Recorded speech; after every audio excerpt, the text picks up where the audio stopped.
So I'm Elizabeth Nelson. I'm one of the co-founders of the Smart Building Collective, which owns the Smart Building certification. I'm a scientist, I'm a writer, and I'm a general pain in the ass, usually, proudly. I'm going to tell you a little about us. I'm going to tell you a little bit about my research, but I'm going to tell you first how I got into this crazy field a little bit. So I started out working in the US, if you can't tell from my accent. I grew up in the States, and I got my dream job really young.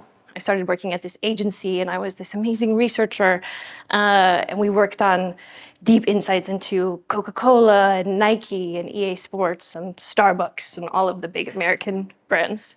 So I fell in love with it, and I got into the American culture of working all the time and replying to emails all the time and staying late. And staying late wasn't that bad, right? Because that's when the sushi and the pizza came and the people with kids left, right? All the good work got done then.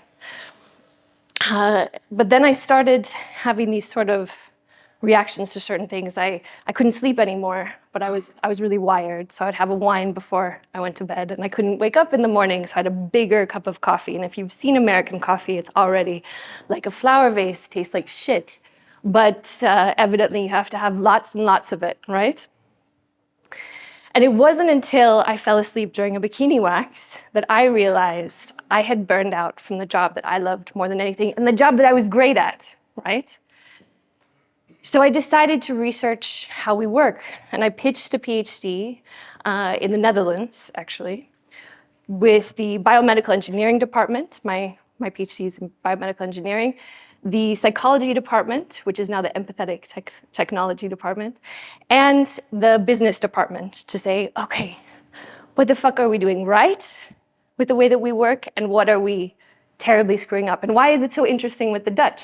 Because they're doing both. They're doing a lot right, and they're screwing up. So if you don't know how to find a Dutchman in a room, by the way, you have to check their socks. So the fancy socks, they love to show off. Best way to find a Dutchman in the room. But I started, no? Yeah, there are a few Dutchmen in the room, right? There's a little bit, yeah. You, look at you guys. Kings of industry, okay. But so I started studying burnout because the Dutch had a lot of the same characteristics as the Scandinavian countries, right? Good work-life balance, happiest people in the world, happiest kids in the world, things like this. But their burnout rate was going up. They diagnosed burnout in the Netherlands. Does anybody know how the US diagnoses burnout? Death, flatlining, yeah. Death? That's pretty much true. They can't diagnose burnout. It's not in the medical dictionary.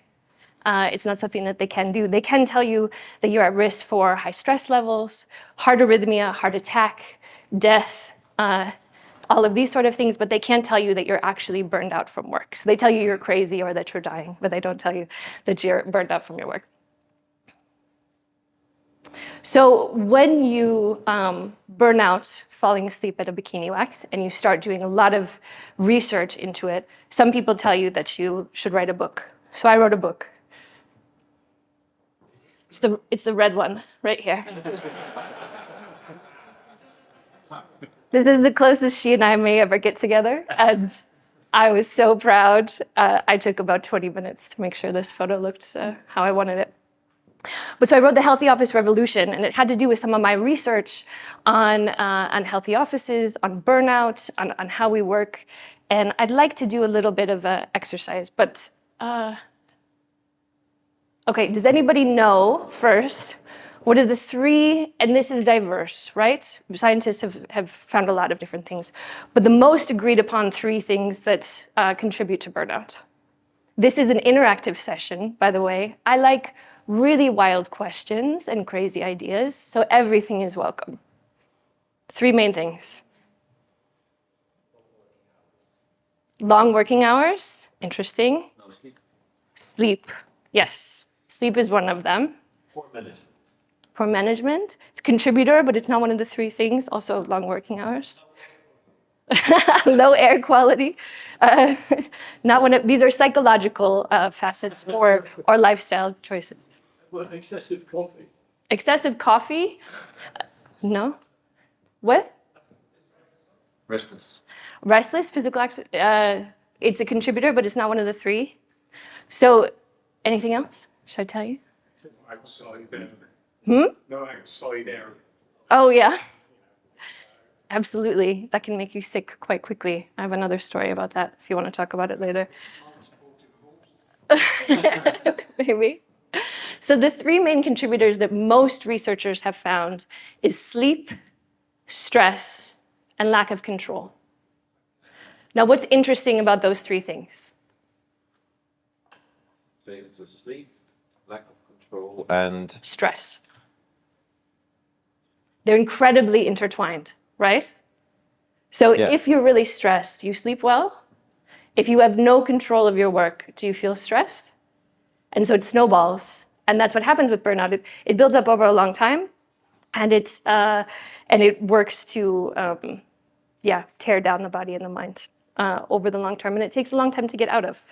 So we started doing research after my initial with different spaces and looking at how can we change the way that we are, how do we do this? This is just one that I really enjoy. So one of the reasons that stress is so, this is a combined photo. This girl was in no harm.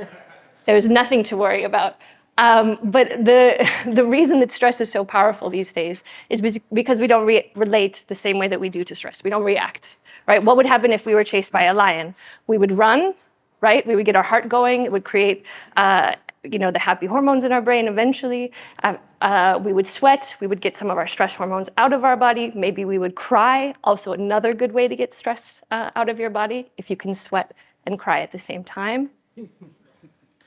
Pretty much a superpower. But what do we do now? We get really, really stressed and then we sit down, right? And we get back to work. So we marinate in our cortisol, our stress hormone. Okay, neurodiversity. I'm sure everybody's heard a bit about this. Does anybody know what this is, neurodiversity? Or break down the word? That we're wired differently. That's exactly what it means. So let's do a little bit of an exercise. Please stand up.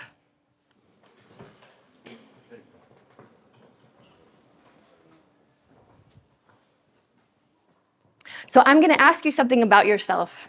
And if it's true, please stay standing. And if it's not, sit down. So the trick of this is, if the first one doesn't fit you, but the second one does, you can't stand back up. You got to hit all four to keep standing. So if you consider yourself an extrovert, stay standing. If you're an introvert, please sit down.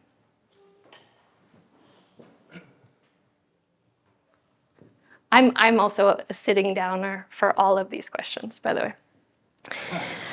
If you are a morning person, please stay standing. If you are an afternoon person, sit down. If the majority of your work is done collaboratively and with other people and not deep focus work, sit down. Is that easy? I know I'm switching. Stay standing, sit down. So sit down if it's not deep focus work. No, sorry. You're right, I switched. Stay standing if the majority of your work is collaborative. Stay standing if you are not easily disturbed by outside noise. You can work in busy spaces, noisy spaces, this sort of thing. So what do I win?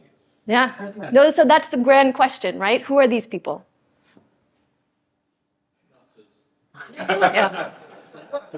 I agree. Sorry? No. Headed for a breakdown. I don't think so. Anybody else? Who are these people? Yeah, they're superheroes, right? So these are the people that modern workspaces are designed for. They're also usually the people who design modern workspaces. So what was your job? What do you mean balls? He can listen. All right, you guys can sit down. Thank you. So what does it mean that the people, one of the things that's going on with neurodiversity is that we're talking about the normal people, right? And then we're talking about the neurodiverse. The truth is we're all neurodiverse and we have vastly different ways that we work best, ways that our brains work, ways that we communicate.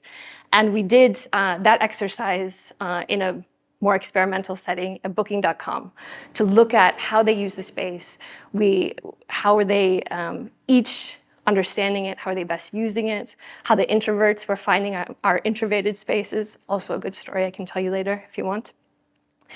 And what we found is that we could define and design the new space developed with this idea that everybody's different.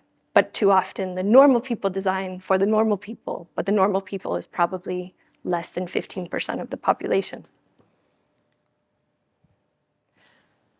So I want to talk about innovation just really quickly. Does anybody know where the typewriter, the mother of our computers and our iPhones and our iPads and the thing that we reach for first in the morning before our loved one? They say the thing that you reach for first in the morning is what you live most. So the iPhone usually wins, I think. So what's the question? Does it? Yeah, I didn't finish it, did I? No.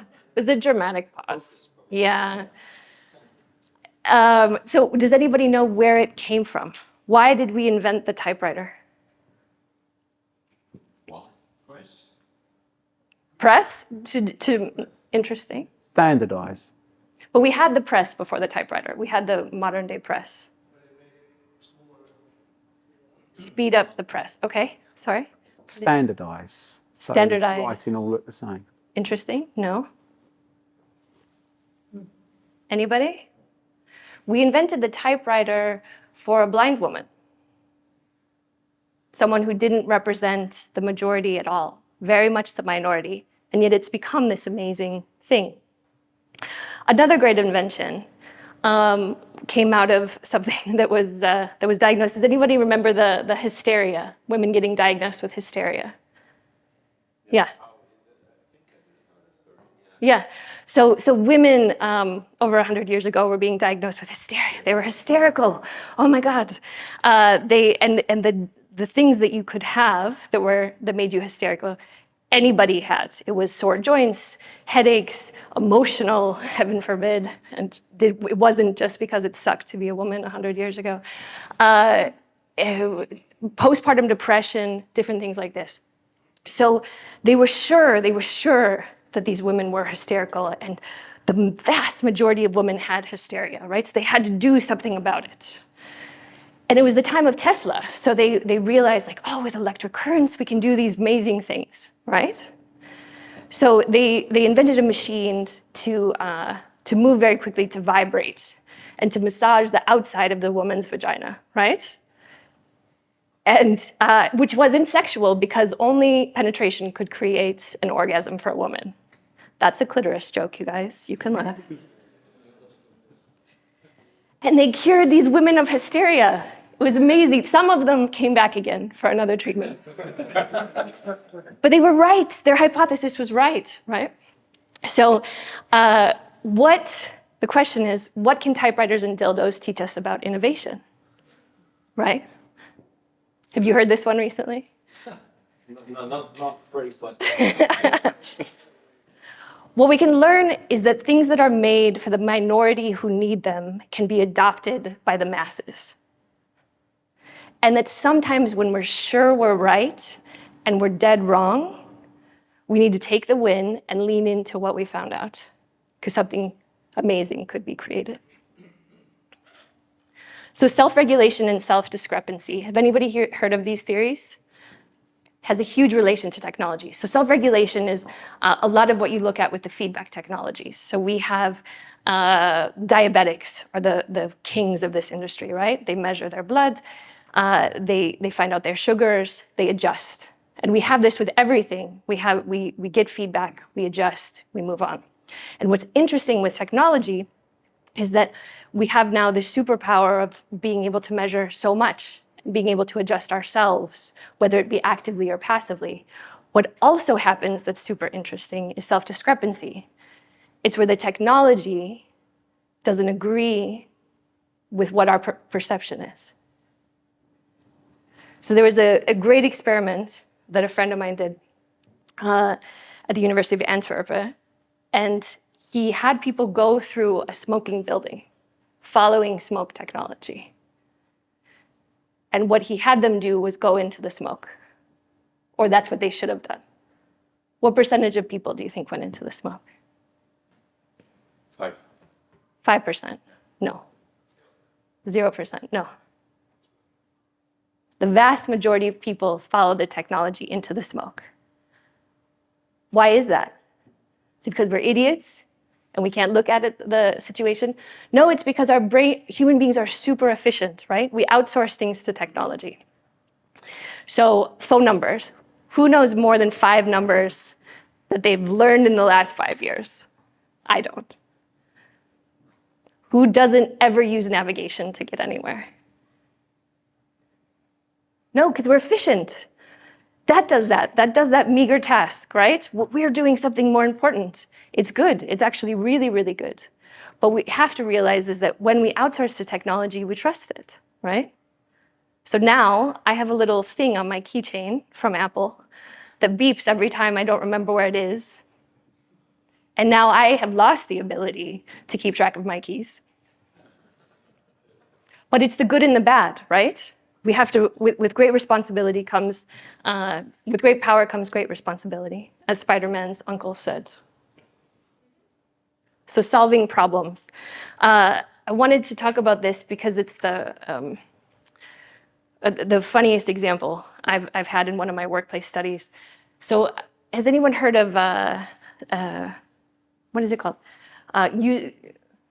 No, I don't remember it now. Using nature sounds as a kind of a white noise in the background. Yeah, soundscaping. Yes, thank you, Roger. So I went to an academic conference and someone had done lots of studies on soundscaping. And he said, this is incredible. It's really, really powerful. We have higher productivity, we have better task accuracy, and we have lower stress levels among people. Did a variety of tests, a lot of different types. He goes, but there's one thing. It makes people pee a lot. And a lot more. So one of the things that we look at in solving problems is the idea of there are always things that come with, right? When you get insight, you learn that that one room has much higher temperatures, right? And you have insight into it, and you have to move forward. And maybe this pushes you into the next thing. Maybe 50-minute meetings actually get put together because people do pee between meetings. Does anybody know this house? There's some great documentaries on it. So this is the nature house in Sweden, where it's absolutely this incredible story of discovery and frustration and being a tech nerd and all this. It was a Swedish doctor who wanted to build a typical Swedish log cabin up in the north even. And then he had twins and he stopped sleeping and he couldn't build during the winter. So he said, what if I built a greenhouse around the site where I wanted to build the log cabin? And then he realized that the climate in it was so comfortable that he was never going to take the greenhouse down. And then he started saying, what if? And what if? And what if? And he built an off-grid, sustainable, soothing, healthy, amazing house because of this problem that came up.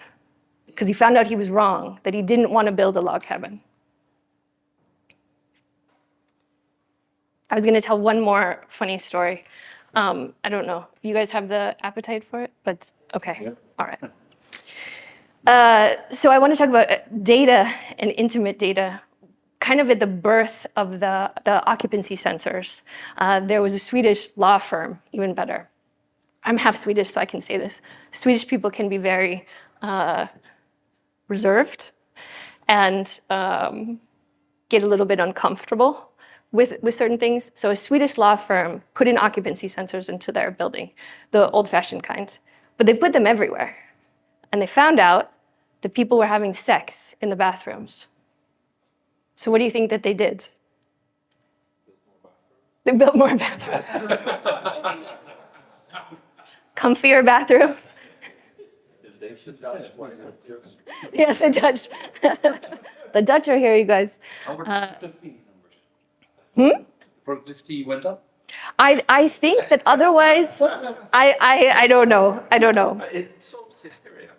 For half. Yes, it solves hysteria for half of the population at least, right? Yeah. If there would have been, then there would have been even less hysteria, right?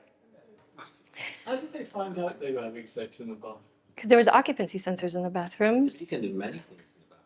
Yeah, I don't know how. I don't know how, actually. I think it was time and proximity, maybe. No, because I've heard this story before. It was typically the pattern of utilization of specific bathrooms on awkward moments. Yeah. So you thought about this in your design. There's a reason we don't put our sensors in bathrooms. There is a reason. Okay, this is also true. There's a reason you don't put occupancy sensors in bathrooms. No, but it was an HR initiative. So they scrapped the entire thing and they ripped all the sensors out of the building. But it's this idea of experimentation and being involved. So we're the Smart Building Certification and Collective, and I know I got to be the fun scientist, partly because my colleagues weren't here, so I went a little bit rogue. But so we really wanted to build a certification that worked with human beings working with technology. So how do you find out, how does your building work? How do you deal with that insight? How do you deal with the problems that come up that you didn't know? How do you deal when you find out your hypothesis didn't work or your stakeholders aren't on board? And so we created something that was the anti-checklist. We have a process for going through and certifying against the smartest buildings in the world. We certified this one. It was our second building. Our first was the Edge Olympic in Amsterdam. And going through a process where people can add a lot of value, where they can make the building smarter with you. And we needed a collective to do that. So we're the Smart Building Collective, and we're now in some of the smartest buildings in the world. We're also in some of the dumbest buildings in the world, but the press releases on that don't go out as much. And we work with a lot of partners. So one of the things that we do, bGrid is one of our champion partners. They're in, I think, more of our platinum buildings than anyone else now. So I'm going to brag a little bit for you too. But we work with partners to show how they work against our certification. So if you need 2 partners that cover the entire scope for a platinum building, we can tell you who can do that. It's a good chance it might be bGrid. But we also do a lot of thought leadership in this area. And we're really just trying to push the industry as the pain in the ass that I am, as quickly as possible. Thank you. Thank you.